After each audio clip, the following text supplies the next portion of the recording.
Auzubillahiminash-shaytanir-rajim. Bismillahir-rahmanir-rahim. Assalamu alaikum dear student. Today we have to discuss about the genomic library.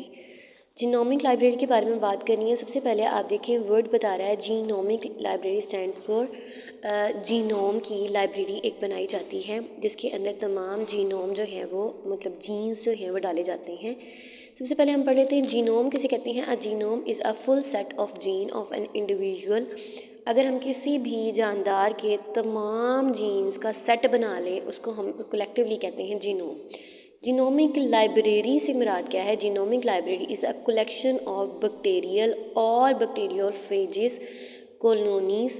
Each colon have a particular segment of a DNA from a source cell. मतलब genomic library क्या है। Genomic library कैसी library है जिसमें हमने तमाम bacterial और bacteriophages clones के तमाम जो डीएनए के सेगमेंट्स हैं वो कलेक्ट करके हमने एक लाइब्रेरी बनाई होती है।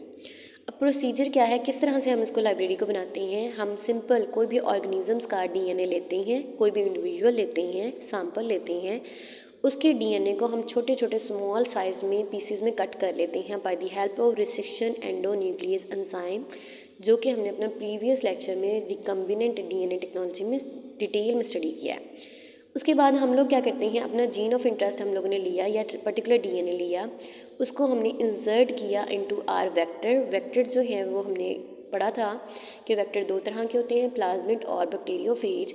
उसके ज़रिए से हम लोग अपना वेक्टर जो है वो लेकर किसी भी एक्सप्रेशन सिस्टम में डाल देते हैं, किसी भी इंडिविजुअल के अंदर डाल देते हैं, कोई भी बैक्टीरियाज वगैरह हो सकते हैं। अच्छा, अब क्या है, हमारे पास एक लाइब्रेरी बन गई है तमाम ऑर्गेनिजम्स के डीएनए की।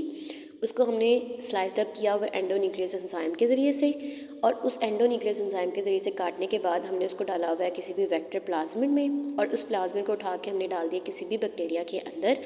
इस तरह से हमने जीनोमिक लाइब्रेरी के अंदर जीन्स जो हैं सारी कलेक्ट करके एक लाइब्रेरी बना ली, डिज़ाइन कर ली।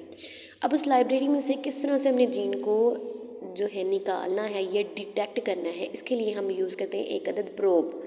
प्रोब क्या चीज़ है, प्रोब भी एक डीएनए का पीस ही है जिसके अंदर न्यूक्लियोटाइड जो है वो ख़ास स्पेसिफिक होते हैं। हमें पता होता है कि इसके अंदर स्पेसिफिक सीक्वेंस कौन सा है, वो उठा के हम लोग जो है अपनी जीनोमिक लाइब्रेरी में रखते हैं। जीनोमिक लाइब्रेरी में जो भी डीएनए के साथ वो मैच होगा उसके अंदर जाके वो फ्लोरिसेंट या फिर शुआएं खारिज करना शुरू कर देगा।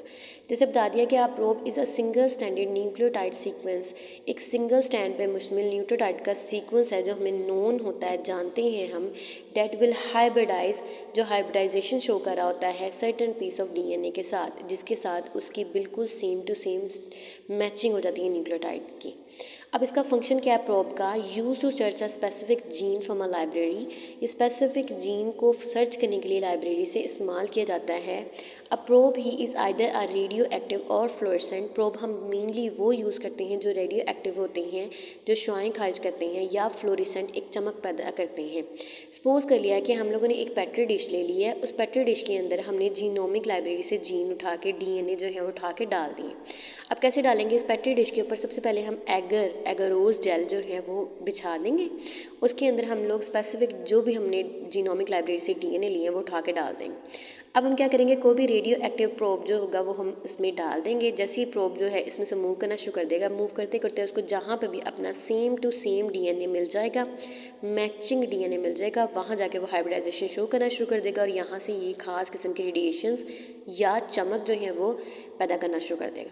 फिर हम क्या करेंगे, ऑटोमेटिकली इस डीएनए को एक्सट्रैक्ट कर लेंगे, क्योंकि ये हमारा डिज़ायर्ड डीएनए है, इसको हम यूटिलाइज़ कर लेंगे फर्दर जो भी हमने प्रोसेस करना होगा उसके लिए।